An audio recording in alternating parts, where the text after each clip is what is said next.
Welcome back दोस्तों, स्वागत है हमारा channel movie explain in Hindi में। दोस्तों, हाल ही मैंने अमेजन प्राइम में एक मूवी देखी है जिसका नाम है विदाउट रिमोर्स। ये मूवी एक एक्शन थ्रिलर मूवी है जिसे डायरेक्ट किए हैं स्टेफानो सोलिमा। ये मूवी टॉम क्लैंसी के द्वारा सेम नाम से लिखी गई नोवेल के ऊपर आधारित है। इस मूवी की IMDb रेटिंग है 5.8 out of 10 and Rotten tomatoes में ये 45% फ्रेश है with an audience score of 44%। दोस्तों, मूवी में मेन कैरेक्टर प्ले किए हैं माइकल बी जॉर्डन, जिन्होंने क्रीड और ब्लैक पैंथर जैसे ब्लॉकबस्टर मूवी में काम किए हैं। So without wasting any further time, let's start the video. No remorse.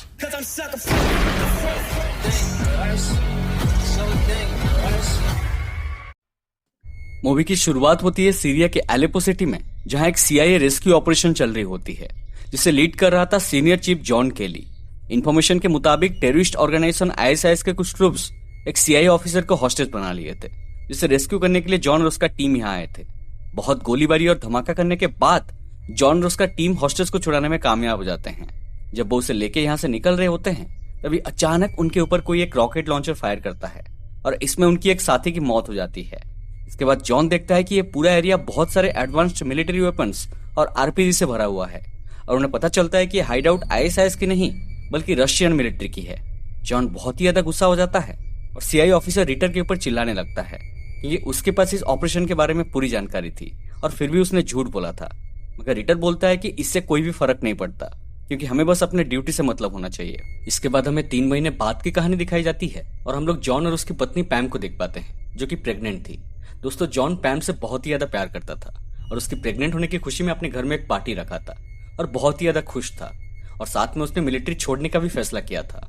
इसके बाद हमें 2 CIA एजेंट्स को दिखाई जाती है जो कि सीरिया के उस ऑपरेशन में शामिल थे और उन्हें दिन दहाड़े मार दिया जाता है।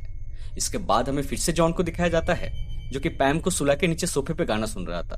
तभी अचानक कुछ लोग उसके घर की पावर कट कर देते हैं और उसके घर में घुस जाते हैं। तभी जॉन को भी कुछ आवाजें सुनाई देती है और वो एक गन पकड़ के उनके तरफ जाने लगता है। उन आदमियों में से 2 आदमी जॉन के बेडरूम में घुस जाते हैं और अचानक पैम के ऊपर गोली चला के उसे मार डालते हैं। पैम को मारने के बाद उनमें से एक आदमी अचानक दूसरे आदमी को मार देता है।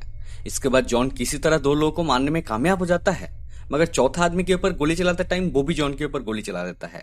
दोनों वहीं पर ही घायल हुए नीचे गिर जाते हैं, मगर वो आदमी किसी तरह उठ के वहां से भाग जाता है। जॉन रेंगते हुए अपने बेडरूम में जाता है और अपनी पत्नी को मरा हुआ देखकर बहुत ही ज्यादा टूट जाता है। इसके बाद जॉन को हॉस्पिटल लिया जाता है, जहां उसे मिलने के लिए उसका दोस्त और लेफ्टिनेंट कमांडर कैरन आई थी। जॉन बताता है कि घर में टोटल 4 लोग आए थे, उनमें से 2 आदमी को मैंने मारा है और जिस आदमी की डेड बॉडी मेरे बेडरूम में मिली थी मैंने उसे नहीं मारा है और चौथा आदमी वहां से भाग गया है। वो कैरन को कुछ भी करके उन आदमियों का डिटेल्स लाने के लिए बोलता है। फिर हम लोग कैरन को रिटर और CIA डायरेक्टर थॉमस क्ले से मिलते हुए देखते हैं, जहां रिटर 3 आदमियों की फोटोज दिखा के बोलता है कि जॉन के घर में ये हमला और कोई नहीं बल्कि रशियंस ने किया था और ये उनका बदला है क्योंकि 3 महीने पहले सीरिया में हमने उनके कुछ ऑफिसर्स को मार दिया था। कैरन बोलती है कि जॉन के हिसाब से उसके घर में 4 लोग आए थे, ना कि 3 लोग। चौथा आदमी कौन है? रिटर कहता है कि इससे कुछ फर्क नहीं पड़ता क्योंकि CIA ऑपरेशन को यहीं बंद करना चाहती है क्योंकि CIA रशियंस के साथ बातों को और आगे बढ़ाना नहीं चाहती। इस तरफ हम लोग जॉन को देखते हैं जो कि धीरे धीरे रिकवर कर रहा था और कैरन उसे फिर से मिलने जाती है। वो जॉन को उन आदमियों की फोटोज दिखाती है, मगर जॉन बोलता है कि मुझे बस वो चौथा आदमी चाहिए। कैरन बोलती है मुझे ये तो नहीं पता कि वो चौथा आदमी कौन था, मगर ये जरूर पता है कि उन 4 लोगों को US आने के लिए पासपोर्ट किसने इशू किया था। फिर वो उसे एक आदमी की डिटेल्स देती है जो US में रशियन एम्बेसी का एक ऑफिसर था। इसके बाद हम लोग देखते हैं कि किसी तरह ये सब हमले के न्यूज प्रेस में लीक हो जाती है, जिससे US और रशिया के बीच में टेंशन बढ़ने लगती है। फिर हम लोग जॉन को देखते हैं जो हॉस्पिटल से सीधा अपने घर पर आता है और अपनी पत्नी पैम की याद में खूब रोता है। फिर वो अपने आप को किसी तरह से संभाल के एक सीक्रेट जगह में छुपा गए कुछ पैसे और हथियार को लेकर वहां से चला जाता है। फिर वो ड्रंक होने का नाटक करता है और रशियन एम्बेसी के सामने पहुंचता है, जहां वो उस ऑफिसर को वहां से निकल के एयरपोर्ट की तरफ जाते हुए देखता है। जॉन तुरंत उसका पीछा करता है और एयरपोर्ट पहुंचते ही वो सीधा उसके गाड़ी में ठोक देता है। फिर वो उसके गाड़ी के ऊपर पेट्रोल छिड़क के उसमें आग लगा देता है और उस जलता हुआ गाड़ी का दरवाजा खोल के अंदर घुस जाता है, जहां वो उसे गन दिखा के पूछता है कि वो चौथा आदमी कौन था। पहले तो वो आदमी बताने से मना कर देता है, मगर एक गोली खाने के बाद वो एक नाम बताता है, विक्टर राइकोव। तभी अचानक वहां पर पुलिस पहुंचती है और जॉन को अरेस्ट कर लिया जाता है। इसके बाद उसे जेल में मिलने के लिए कैरन आती है जो बताती है कि तुम्हारा दिमाग खराब हो गया है, जॉन कहता है कि उन्होंने मेरे फैमिली को मारा है, मैं तब तक चुप नहीं बैठूंगा जब तक मैं उनका नामो निशान न मिटा दूं। फिर वो कैरन से सीआई डायरेक्टर थॉमस को एक मैसेज देने के लिए कहता है कि उसके पास एक बहुत ही काम का इन्फॉर्मेशन है, अगर वो इन्फॉर्मेशन उन्हें चाहिए तो वो जल्द से जल्द उसे यहाँ से रिहा कर दे। उसी रात जॉन अपने सेल के बाहर कुछ रशियंस को बातें करते हुए सुनता है और तभी एक पुलिस ऑफिसर आके उसे बाहर निकलने के लिए बोलता है, मगर जॉन बाहर निकलने से मना कर देता है। फिर वो ऑफिसर कुछ और पुलिस ऑफिसर्स को वहां पर बुलाता है ताकि वो लोग जबरदस्ती उसे सेल से बाहर निकाल सके, मगर जॉन इसके लिए पहले से रेडी था। वो सभी पुलिस ऑफिसर्स को पटक पटक के उनका धुलाई करने लगता है। तभी वहां पर एक यूएस मार्शल पहुंचते हैं जो जॉन को रोकते हैं और उसे वहां से रिहा करके अपने साथ ले जाते हैं। फिर वो जॉन को एक सीक्रेट जगह लेकर जाते हैं जहां कैरन, थॉमस, रीटर और सीआईए हेड सारा पहले से मौजूद थे। थॉमस जॉन से पूछते हैं कि बताओ तुम्हारे पास क्या इन्फॉर्मेशन है। जॉन कहता है कि मुझे वो चौथा आदमी का नाम पता चल गया है और वो अभी रशिया में है। फिर जॉन को कुछ फोटोज दिखाया जाता है जिसमें जॉन विक्टर को पहचान लेता है, मगर सारा कहती है कि ये कैसे हो सकता है क्योंकि यह आदमी तो ऑलरेडी मर चुका है। रिटर कहता है कि विक्टर का जन्म यूएस में हुआ था, मगर वो यूएस में रह के रशियन गवर्नमेंट के लिए काम करता था। अगर विक्टर अभी जिंदा है तो हमें किसी भी हालत में उसे पकड़ना होगा। जॉन कहता है कि मुझे भी इस ऑपरेशन में शामिल होना है। थॉमस कैरन को इस ऑपरेशन को लीड करने के लिए कहते हैं और जॉन को उसके साथ जाने के लिए परमिशन दे देते हैं। इसके बाद कैरन और जॉन एक टीम के साथ प्लेन में रशिया के लिए निकल पड़ते हैं। रिटर भी इस ऑपरेशन का एक हिस्सा था जो उन्हें सीधा रशिया में मिलने वाला था, मगर आगे होता यह है कि जब वो लोग रशिया के एयर स्पेस में पहुंचते हैं तब अचानक रशियन एयरफोर्स इनके ऊपर अटैक कर देता है, जिससे प्लेन समुद्र में ही गिर जाती है। मगर किसी तरह सभी लोग बच जाते हैं और एक लाइफ बोट की मदद से वहां से निकल जाते हैं। फिर वो लोग सीधा उसी जगह पहुंचते हैं जहां रिटर उन्हें मिलने वाला था, मगर वहां जाके वो देखते हैं कि रिटर बहुत सारे पैसे कुछ रशियंस को दे रहा है। जॉन को उसके ऊपर शक हो जाता है और वो रिटर का गला पकड़ के उसे पूछता है कि तुम्हें पहले से पता था कि हमारे प्लेन के ऊपर हमला होने वाला है और इसीलिए तुम हमारे साथ प्लेन में नहीं आए। रिटर बोलता है कि ये सच नहीं है, क्योंकि जब उसे पता चला कि उनके प्लेन के ऊपर हमला हुआ है तब उसे लगा कि कोई जिंदा बचा नहीं होगा, इसीलिए वो कुछ रशियंस को पैसा देके उनसे विक्टर की एड्रेस निकलवा रहा था ताकि वो ये ऑपरेशन को पूरा कर पाए। जॉन को उसके बातों के ऊपर बिल्कुल भी भरोसा नहीं था, मगर अभी के लिए वो उसे छोड़ देता है। इसके बाद उन्हें पता चलती है कि विक्टर उसी सिटी में एक बिल्डिंग में छुपा हुआ है और वो लोग उस बिल्डिंग के सामने वाले बिल्डिंग में चले जाते हैं और उसके ऊपर नजर रखते हैं।